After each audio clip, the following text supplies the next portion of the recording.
स्वागत है दोस्तों हमारे YouTube चैनल पे। मांझी शासन व्यवस्था के अंतर्गत आज हम लोग संथाल जनजाति के बारे में जानेंगे। इससे पहले हम मुंडा जनजाति से रिलेटेड एक वीडियो डाल चुके हैं। चूँकि मेरा वीडियो बहुत छोटा छोटा बना रहे हैं क्योंकि हम लोग कंटेंट पे फोकस कर रहे हैं। कंटेंट ज़्यादा रहेगा तो यार उसमें ज़्यादा बात बनाने से बेहतर है कि काम की बात किया जाए। मांझी शासन व्यवस्था के अंतर्गत संथाल जनजाति के बारे में हम लोग पढ़ेंगे।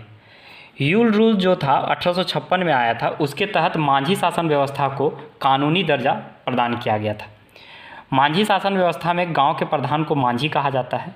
प्रमाणिक जो होता है वो उप मांझी के तौर पे काम करता है, जिसको न्यायिक दंड देने का अधिकार प्राप्त हुआ होता है।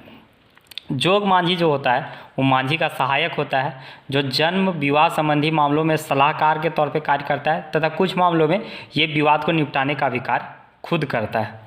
जोग प्रमाणिक जो होता है, जोग मांझी की अनुपस्थिति में कार्य का निपटारा या निर्वहन करने का कार्य जोग प्रमाणिक के द्वारा किया जाता है, जब जोग मांझी अनुपस्थित होते हैं तब।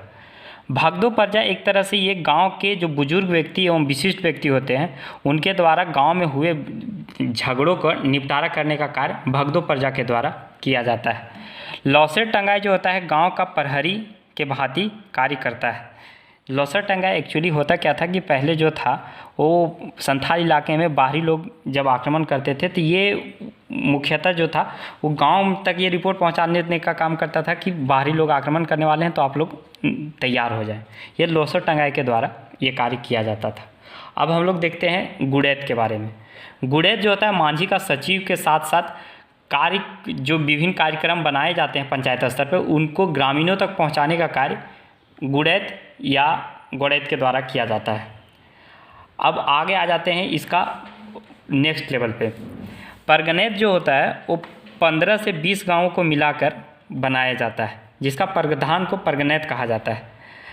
परगनैत के अलावा देश मांझी जो होता है या मोड़े मांझी जो होता है वो 5 से 8 गांवों को मिलाकर बनाया जाता है। ये परगनैत का मुख्यतः सहायक के तौर पे कार्य करता है। धार्मिक प्रधान को नायके कहा जाता है। कुडम नायके जो होता है वो गांव के बाहर के देवी देवताओं का पूजा करता है। लोबीर सेंद्रा, ये जानना आपके लिए बहुत ज़रूरी है दोस्तों कि लोबीर सेंद्रा जो है इस शासन व्यवस्था के सर्वोच्च न्यायिक संस्था है। इससे ऊपर कोई संस्था नहीं है जो न्याय के लिए कार्य करता है। ठीक है, इसके अलावा आपको एक चीज़ और जानना पड़ेगा कि ये शासन व्यवस्था के अंतर्गत जितना हम लोग पढ़े हैं इसमें सिर्फ भगदो प्रजा को छोड़ के बाकी सारे के लिए ज़मीन आवंटित होती थी, एक जिस गांव के वो रहते थे वहाँ पे। और बस इतना ही जानना है इसके अंतर्गत। ये आपका जेपीएससी में 2 नंबर का रहेगा। यहाँ से जेपीएससी में 2 नंबर के क्वेश्चन रहेंगे। ये मेनली रीजन थे जहाँ पे ये शासन व्यवस्था चलती थी या स्थापित थी, ये मुख्यतः वो रीजन थे। बस यही है, इतना ही आपको जानना है इस शासन व्यवस्था के अंतर्गत। बस आपको इतना ही पढ़ना है। धन्यवाद दोस्तों।